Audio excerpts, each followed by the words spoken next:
Hello everyone, welcome प्यारे बच्चों। आप सभी का स्वागत है हमारे चैनल नगीन बेस्ट डिजिटल लर्निंग में। और हमारी एक और नई वीडियो में आप सभी का हार्दिक स्वागत है। तो चलिए बच्चों, आज इस वीडियो में हम क्लास 8th का चैप्टर नंबर 7 करने वाले हैं। और हमारे इस चैप्टर का नाम है कबीर की साखियाँ। यानी कि जैसे दोहे होते हैं ना, तो ऐसे ही क्या है, साखियाँ। ये कुछ पंक्तियाँ होती हैं। तो चलिए बच्चों, आज हम उनको पढ़ते हैं और उनके अर्थ को जानते हैं कि इसमें हमें क्या बताया गया। तो शुरू करते हैं। सबसे पहले हम जानेंगे कि हमारी जो ये साखियाँ हैं, जो हमारे ये दोहे हैं, इनके लेखक कौन हैं। इसके लेखक है कबीर दास। कौन है बच्चों? कबीर दास। तो सबसे पहले हमारी साखी नंबर 1। जाति न पूछो साधु की, पूछ लीजिए ज्ञान। मेल करो तरवार का, पड़ा रहन दो मयान। एक बार फिर से पढ़ेंगे। जाति न पूछो साधु की, पूछ लीजिए ज्ञान। मेल करो तलवार का, पड़ा रहन दो मयान। तो देखो बच्चों, सबसे पहले हम इसके अर्थ को जानते हैं और फिर हम इसके भावार्थ को पढ़ेंगे। कि कबीर दास जी कहते हैं कि जाति न पूछो साधु की, कि हमें कभी भी किसी भी साधु की जाति नहीं पूछनी चाहिए। हमें उसकी जाति से कोई मतलब नहीं, क्योंकि साधु तो साधु होता है। हमें उसकी जाति से कोई नहीं मतलब। हमें साधु की जाति नहीं पूछनी चाहिए, बल्कि हमें उसके ज्ञान को पूछना चाहिए। हमें उसके साधु की पहचान उसकी जाति से नहीं, बल्कि उसके ज्ञान से करनी चाहिए। जैसे मेल करो तलवार का, हमें होड़ तलवार की करनी चाहिए। पड़ा रहन दो मयान। मयान क्या होता है बच्चों? जिसमें हम तलवार को डालते हैं, यानी कि तलवार का कवर। तो हम मयान को देखकर तलवार की पहचान नहीं कर सकते। हमें तलवार की धार को देखकर उसकी पहचान करनी चाहिए। जब तलवार की धार ही अच्छी नहीं होगी तो हम अच्छी मयान का क्या करेंगे। तो ऐसे ही जैसे हमें मयान को देखकर हम तलवार की पहचान नहीं कर सकते, उसी प्रकार हम जाति को देखकर साधु की पहचान नहीं कर सकते। हमें साधु की जाति से नहीं, ज्ञान से मतलब होना चाहिए। हमें तलवार की मयान से नहीं, उसकी धार से मतलब होना चाहिए। ये थी हमारी साखी नंबर 1। अब हम इसके भावार्थ को पढ़ेंगे। कबीर दास जी कहते हैं कि जिस तरह तलवार की असली पहचान उसकी मयान, यानी कि तलवार रखने का जो कवर होता है, जो तलवार रखने का कवर होता है, उसे हम मयान बोलते हैं बेटा। कि जिस तरह तलवार की असली पहचान उसकी मयान, यानी कि को देखकर नहीं, बल्कि तलवार की तेज धार को देखकर की जाती है, उसी प्रकार साधु की उसकी पहचान उसकी जाति से नहीं, बल्कि उसके ज्ञान से होती है। यानी कि तलवार को कितने ही सुंदर मयान में, कितने ही सुंदर कवर में क्यों ना रख लो, अगर उसकी धार तेज नहीं है तो तलवार वो किसी काम की नहीं है। इसी तरह सिर्फ ऊंचे कुल में जन्म लेने, वह भार से साधु का चोला पहन लेने से कोई व्यक्ति ज्ञानी व साधु नहीं हो जाता। सॉरी बच्चों। इसी तरह सिर्फ ऊंचे कुल में जन्म लेने से या फिर साधु के जैसे वस्त्र पहनने से कोई साधु और ज्ञानी नहीं बन पाता। गरीब या निम्न कुल में जन्मा हुआ व्यक्ति भी, यानी कि जो व्यक्ति निम्न या फिर गरीब के कुल में जन्म लिया है, वो ज्ञानमान, विद्वान, सद्गुणों को धारण कर सकता है और साधु हो सकता है। यानी कि ज्ञान कभी भी जाति, रंग, रूप को देखकर नहीं आता। इसलिए व्यक्ति की पहचान हमें हमेशा उसके ज्ञान से ही करनी चाहिए, उसकी जाति से नहीं करनी चाहिए। ये थी बच्चों हमारी साखी 1। अब चलते हैं साखी नंबर 2 पर।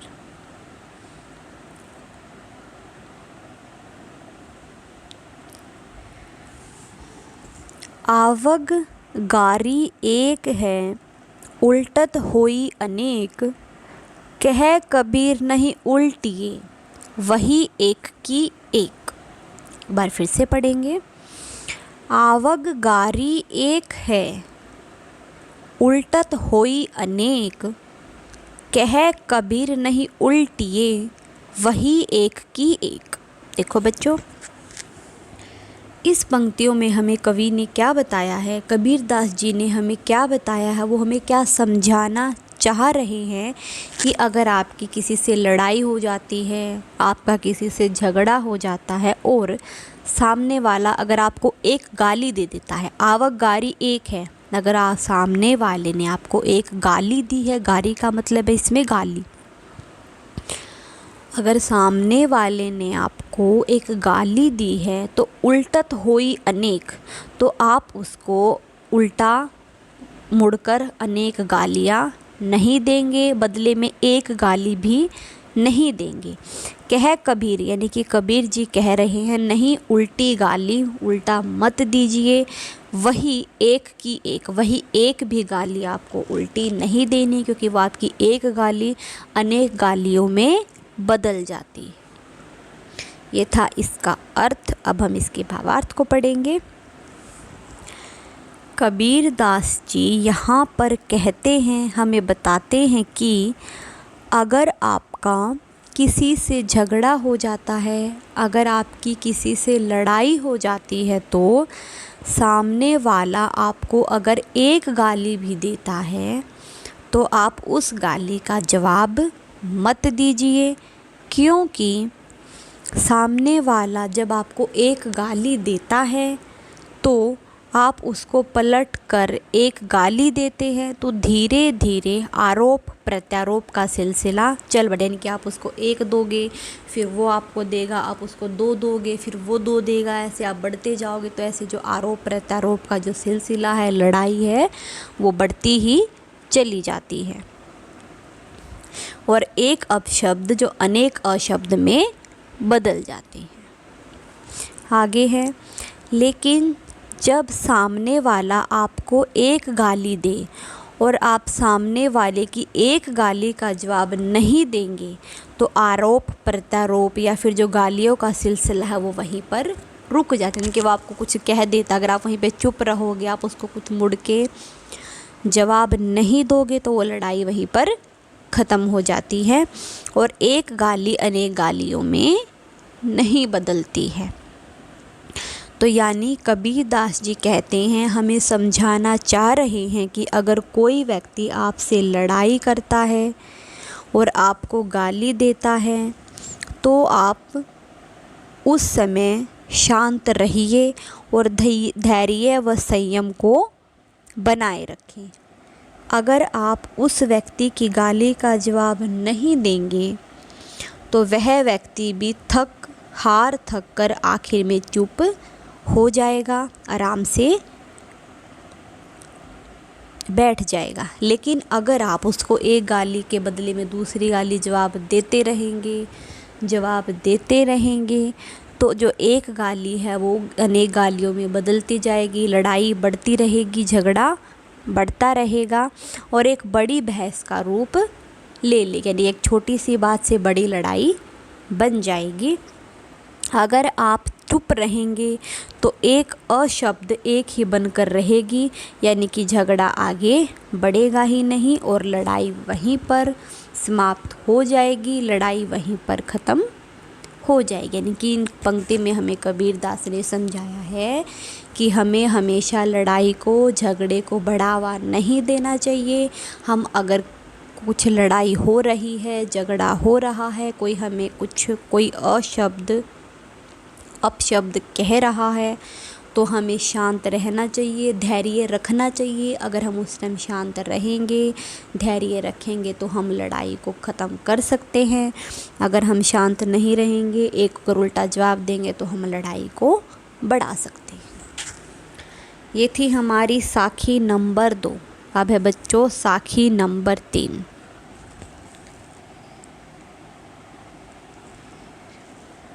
माला तो कर में फिरे, जीबी फिरे मुख माही, मनुवा तो दहु दिसी फिरे, यह तो सुमिरन नाही। एक बार हम बच्चों फिर से पढ़ेंगे। माला तो कर में फिरे, जीभी फिरे मुख माही, मनुवा तो दहु दिसी फिरे, यह तो सुमिरन नाही। अब हम पहले इसके अर्थ को जानेंगे और फिर हम इसके भावार्थ को पढ़ेंगे। तो देखो बच्चों, माला तो कर में फिरे, यानी कि इन पंक्तियों में कबीर दास जी कहते हैं कि आज के समय में ढोंगी और पाखंडी लोगों पर, यानी कि जो लोग ढोंगी है, पाखंडी है, ड्रामे कर रहे हैं, उनके ऊपर इनमें कुछ शब्द कहे गए हैं कि दुनिया में एक ऐसे लोग भी हैं जो हाथ में माला फेर कर रहे हैं। इनकी माला तो कर में फिरे, हाथ का, कर का मतलब है बच्चों इसमें हाथ, और माला का मतलब तो माला है, और फिरे का मतलब फेरता है, यानी कि हाथ में माला को फेरता है, यानी कि माला के मोतियों को फेरता रहता है, यानी कि माला जपता रहता है। जीभी फिरे मुख माही, और मुख पे यानी कि मुंह में हमेशा भगवान का नाम लेते रहते हैं। हाथ में तो माला जपते रहेंगे और मुंह से भगवान का नाम लेते रहेंगे। मनवा तो दसु दिसी फिरे, और मनवा यानी कि उनके मन में जो है अलग अलग दशाएं चलती रहेंगी, यानी कि सांसारिक चीज़ों के पीछे भटकता रहेगा। मन, हाथ में माला होगी, मुंह पे नाम भगवान का होगा, लेकिन मन में कुछ और होता है, अलग अलग चीज़ें चलती रहती है। कभी वो चीज़ सोच ली, कभी उसके बारे में सोच लिया, कभी उसके बारे में सोच लिया, यही तो सुमिरन नाही। लेकिन इसको हम सच्ची भक्ति नहीं कह सकते हैं। जो इंसान मन से सिर्फ अपने मन को एक स्थान पर लगाकर सिर्फ भगवान की भक्ति में लीन हो जाता है, सिर्फ भगवान का ही नाम लेता है, उसके मन में कोई दूसरे विचार नहीं आते हैं, उसे हम सच्ची भक्ति कह सकते हैं। हाथ में माला लेने से, मुंह पर सिर्फ भगवान का नाम लेने से इसे हम सच्ची भक्ति नहीं कह सकते हैं, क्योंकि उसके मन में तो कुछ और ही विचार चल रहे होते हैं। देखो, माला तो कर में, यानी कि हाथ में तो माला फेरते रहते हैं, माला जपते रहते हैं। जीभी फिरे मुख माही, और मुंह पर भगवान का नाम लेते हैं। मनवा, लेकिन मन में तो दहु दिसी फिरे, यानी कि 10 तरह के विचार चलते रहते हैं। यही तो सुमिरन नाही, और इसे हम सच्ची भक्ति नहीं कह सकते हैं। ये था इन पंक्तियों का अर्थ। अब हम इसके भावार्थ को पढ़ेंगे। इन पंक्तियों में कबीर दास जी ढोंगी और पाखंडी लोगों पर कटाक्ष करते हुए कहते हैं, यानी कि उनके बारे में कुछ बताते हैं कि इस दुनिया में ऐसे भी लोग हैं, इस तरह के भी लोग हैं कि जो हाथ में तो माला लेकर मोती फेरते रहते हैं, यानी कि माला को जपते रहते, क्योंकि दिखाने के लिए कि मैं माला जप रहा हूँ, और मुख में हमेशा भगवान का नाम लेते रहते हैं, हरि हरि हरि हरि, कुछ भी ऐसा भगवान का नाम लेते रहेंगे और माला को फेरते रहेंगे। लेकिन असल में उनका जो मन है वो 10 दिशाओं में, यानी कि सांसारिक चीज़ों के पीछे भटकता रहता है, यानी कि उनके मन में अलग अलग तरह के विचार चलते रहते हैं, यानी सांसारिक मोह माया के बंधन में लगा रहता है। तो इसे हम भगवान की सच्ची भक्ति नहीं कह सकते हैं। यानी कि कबीर दास जी कहते हैं, कबीर दास जी हमें बता रहे हैं कि भगवान की सच्ची भक्ति न तो माला फेरने में है और न ही साधु संतों जैसा दिखने में है। साधु संतों कपड़े पहनने से, सिर्फ कोई हाथ में माला लेने से कोई सच्चा भक्त नहीं बन पाता। बल्कि सारे सांसारिक बंधनों को तोड़कर, उन्हें संसार से कोई मतलब नहीं होना चाहिए, कोई क्या कर रहा है, कहाँ जा रहा है, कहाँ आ रहा है, उन्हें किसी भी चीज़ से कोई मतलब नहीं होना चाहिए। एकांत में रहकर यानी कि अलग से शांत से रहकर, निर्मल मन से यानी कि अपने मन में किसी के प्रति कोई मैल नहीं, कोई द्वेष नहीं, कोई भेदभाव नहीं, अपने आप को सिर्फ भगवान के चरणों में समर्पित कर देना ही सच्ची भक्ति है। और सच्ची भक्ति के लिए किसी सांसारिक आडंबर की ज़रूरत नहीं, यानी कि सच्ची भक्ति के लिए हमें किसी भी दिखावे की, साधु जैसे कपड़े पहनने की, माला फेरने की, होठों से सिर्फ ये दिखाने की मैं भगवान का नाम ले रहा हूँ, ये कोई इस चीज़ की कोई भी ज़रूरत नहीं है। ये थी हमारी साखी नंबर 3। अब चलते हैं बच्चों साखी नंबर 4 पर।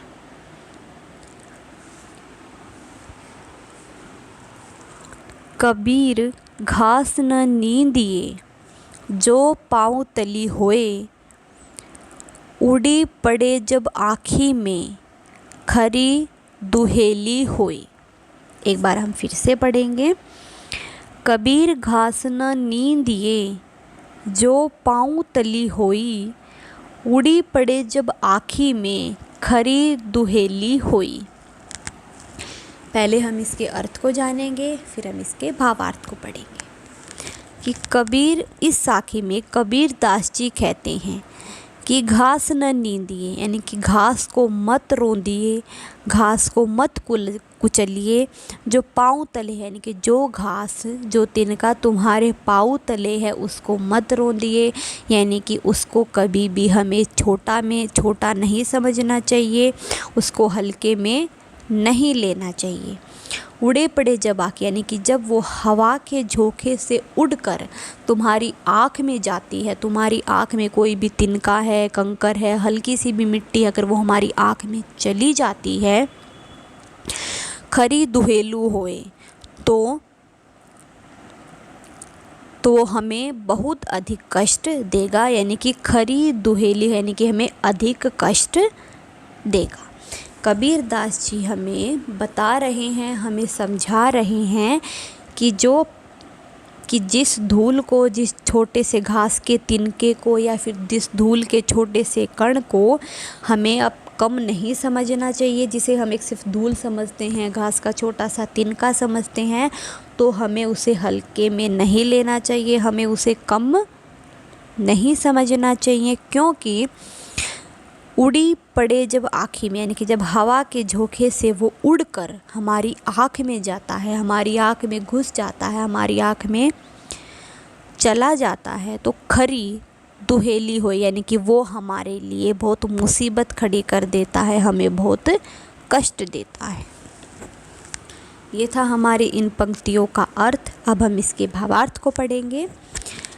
उपरोक्त साखी में, यानी कि इस साखी में कबीर दास जी कहते हैं, हमें बताते हैं कि अपने पैर के नीचे आने वाले छोटे छोटे घास के तिनकों तथा धूल के कणों को हमें कम आंकने की गलती मत करना, यानी कि जो हमारे पैरों के नीचे छोटे छोटे घास के तिनके आ जाते हैं, धूल के कण आ जाते हैं, यानी कि जो मिट्टी होती है, हमें उसको कभी भी कम नहीं मानना चाहिए, कम नहीं समझना चाहिए। क्योंकि कभी यही धूल के कण और जो घास का तिनका है वो हवा के साथ उड़कर हमारी आँख में चला जाएगा और वह बहुत अधिक कष्ट देगा। यानी कि इस उदाहरण से हमें कबीर जी क्या समझा रहे हैं, हमें क्या बताना चाह रहे हैं कि छोटी से छोटी चीज़ का भी एक अपना ही महत्व होता है। यानी कि किसी भी चीज़ को, किसी भी व्यक्ति को हमें छोटा नहीं समझना चाहिए। हर चीज़ का एक अपना महत्व होता है, अपनी एक इम्पोर्टेंस होती है, भले ही वो छोटी क्यों ना हो। इसलिए हमें उनके महत्व को कम नहीं बल्कि कम जानने की बजाय उसका सम्मान करना चाहिए। उसको हमें कभी भी छोटा या हल्का नहीं समझना चाहिए, बल्कि किसी चीज़ को छोटा समझने की बजाय हमें उसके महत्व को समझना चाहिए और उसका सम्मान करना चाहिए। किसी भी गरीब व्यक्ति को या फिर नीची हमें जाति से संबंधित नीची जाति वाले व्यक्ति को हमें छोटा नहीं समझना चाहिए। किसी छोटी सी भी चीज़ को हमें ये नहीं समझना चाहिए कि ये तो छोटी सी है, ये क्या कर सकती है। तो हर एक चीज़ का अपना महत्व होता है, हमें उसके महत्व को समझना चाहिए और उसका सम्मान करना चाहिए। ये थी हमारी साखी नंबर 4। अब चलते हैं बच्चों साखी नंबर 5 पर।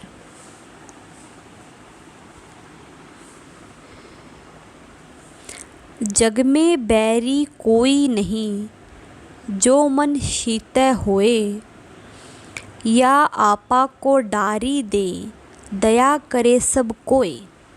एक बार फिर से पढ़ेंगे। जग में बैरी कोई नहीं, जो मन शीतल होए, या आपा को डारी दे, दया करे सब कोई।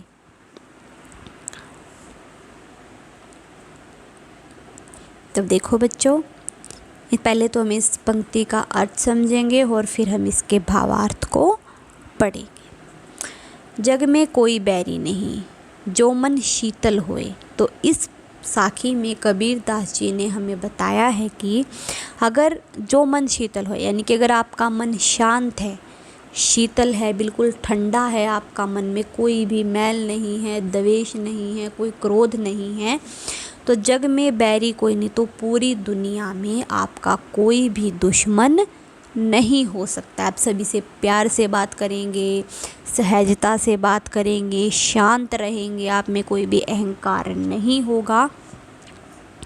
तो अगर आपका मन शांत है, ठंडा है, शीतल है, तो कोई भी जग में आपका दुश्मन नहीं हो सकता। या आपा को डारी दे, जब आप अपने किसी भी अहंकार को त्याग दोगे, आप में किसी भी प्रकार का कोई घमंड नहीं होगा, दया करे सबको, तो सब आपकी दया करेंगे, आपसे दया और प्रेम से बात करेंगे, आपके प्रति अपनी प्यार नौछावर करेंगे। दया करे सबको, यानी कि दया और प्यार का भाव रखेंगे। ये था हमारी इन पंक्तियों का अर्थ। अब हम इसके भावार्थ को पढ़ते हैं। उपरोक्त साखी में कबीर दास जी कहते हैं कि अगर आपका मन शांत है, आपके मन में किसी के प्रति कोई ईर्ष्या नहीं है, कोई अहंकार नहीं है, कोई भेदभाव नहीं है, कोई द्वेष नहीं है, तो दुनिया में आपका कोई भी दुश्मन नहीं हो सकता। और मन को शांत करने के लिए आप अपने अहंकार को त्याग दीजिए, यानी कि आपका मन तभी शांत रह सकता है जब आपके मन में किसी भी प्रकार का कोई अहंकार ना हो। जब आप अपने अहंकार को त्याग दोगे, अपने अहंकार को ख़त्म कर दोगे, तो सब आपसे दया और प्रेम का भाव रखेंगे, सब आप पर दया करेंगे और आपसे प्यार करेंगे।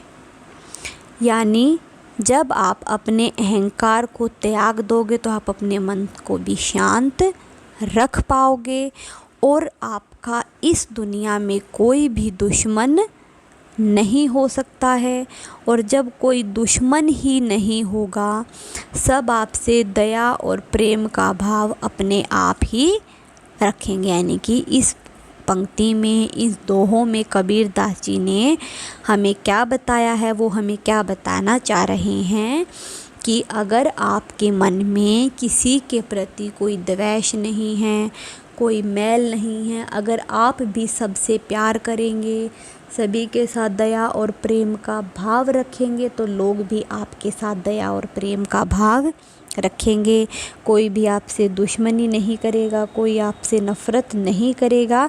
तो अगर आपका मन शांत है, स्वच्छ है, तो आपका इस दुनिया में कोई भी दुश्मन नहीं हो सकता। अगर आप किस त्याग, उसका अहंकार, घमंड को त्याग दोगे, समाप्त कर दोगे, तो सभी आपसे प्यार से बात करेंगे, आपके प्रति अपनी दया रखेंगे।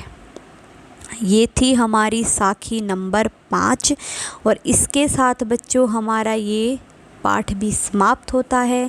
इस वीडियो के लिए इतना ही। अगली वीडियो में हम इसके प्रश्न उत्तरों को करेंगे। अगर किसी बच्चे को कोई भी डाउट है, कोई भी चीज़ समझ में नहीं आती है तो प्लीज़ आप कमेंट करके मुझे बता सकते हैं, ताकि हम अगली वीडियो में वो डाउट क्लियर कर सके, उस चीज़ को अच्छे से पढ़ सके। तो इस वीडियो के लिए इतना ही। जिसको चैप्टर समझ में आया हो, वीडियो अच्छी लगी हो तो प्लीज़ लाइक शेयर कमेंट ज़रूर करें। Thank you. Have a nice day.